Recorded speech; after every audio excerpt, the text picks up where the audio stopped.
Everybody's got their engines warmed up because it's go time. We're getting seeding today.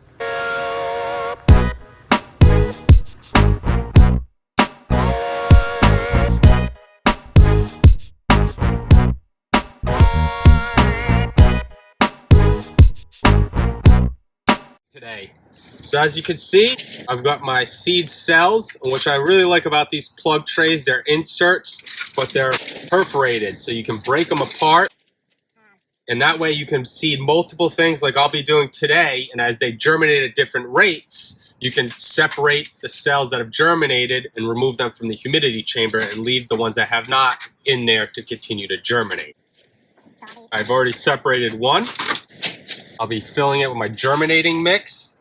I like a seed starter mix because it's fine particulate matter. There's no big clumps of anything in it. Really gives the seeds a nice start to get germinated. So what I'll do is I'll fill it up, make it level with my hand, and then I'm going to drop it a few times. And what this does is it kind of compacts the soil in the cell a little bit. And that way you don't go and water it, and a week later you only have half the amount of soil in there because it all compacted on you. So I'm just going to do this a few more times, and that's good. Doesn't have to be perfect, because then what I'm going to do is I'm going to take a clean broom, one I haven't used before, or only on the seed table, and I'm just going to brush the cells to about 1/2 inch to 3/4 inch deep. There we go. I'm going to put them in a holding container, and basically this will allow it so it's not fumbling apart and breaking up on me when I try to move it and I don't drop one. First thing I'll be seeing is some cherry tomatoes. I've already put the seeds into my little Dinglehopper here. And then I'm just going to slowly tap one seed in the middle of each cell. If you're limited with space, sometimes you can put 2 or 3 in a cell. You separate them, and then that way, if some don't germinate in other cells, you get 2 or 3 that germinate when they're babies. You can pull it out gently and replant it in the cell that didn't germinate, and that way you'll still have the same number of quantity. So now they got my tomatoes done. Just going to cover them with some soil. Use my hand to make it flat with the top of this. And since we really didn't compact this, this will still compact a little bit after a few waters. So that way your water just doesn't run off the top. After you get your seeds in, definitely make sure you put a label in there. That way you remember what's what. Next thing I'll be seeding is some of that Salanova lettuce. My favorite. Can't wait to show you guys this stuff. Unfortunately, it comes in pellets. Definitely use gloves. I'm going to wash my hands right after this. But it comes in a nice, easy pellet. I'm just going to drop it right in the center. Now, lettuce is one of those crops that really needs light to germinate. So instead of covering my lettuce seeds with the germinating mix, I'm going to be taking vermiculite. I'm just going to scoop some out, and I'm just going to cover the seed. You know, I'm not going to fill the whole cell like I did with the soil. That's unnecessary. But the purpose of vermiculite is that when there's no plants and the sun is beating down on these, it's going to dry this out. Vermiculite tends to hold the water and keep that lettuce seed really moist until it can germinate. Whereas if you just put a little dirt around it, it's just going to cake, harden, become like a brick. So the vermiculite does a really good job of keeping that seed moist until it can germinate. Next up, I'll be doing peas. Now look at peas. Look at the size of these bad Larrys. Use some judgment. If I drop this pea seed in, it's almost at the top. I'm still going to drop it in because you don't tell me what to do, pea seed. And then I'm just going to smush it in a little bit. Smush it a little bit deeper. It can be about 1 inch below. Since the seed is so big, it can handle a little depth. And now I'll take my soil and I'll cover it. Brad, you didn't put a label in this one. Well, it's got vermiculite, and it's the only lettuce seed that I'm doing in this, so I know which one that is. But you're right. I will put a label in there. There's my peas. I lied. I don't need 4. I only need 3. So I'll separate this one and save it for the next use. And then these are ready to go in the humidity chamber. Whoa, what are these big things? Well, it's huge for a seed. So why am I using them? Well, I'm going to grow my scallions in here. And scallions, I'm not going to remove from here. I'm not growing it as a seed and then transplanting it outside. I'm going to grow it to its full size and harvest right in this. And I'm doing it now because where I am, it's way too cold to put the scallion seeds out in the ground yet. So I'm going to cheat Mother Nature a little bit and grow them indoors.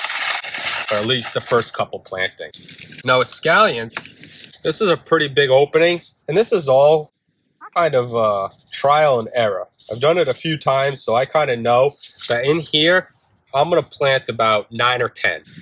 And I'm just going to space them out about 1/2 inch, 3/4 of an inch from each other. If you drop some close to each other, it's okay. Like I said, you can always go back and pick them out when they're babies if you have too many. Better to have too many than too little. So I think that's good. Now I'll just take my germinating mix. I'm going to briefly just cover these.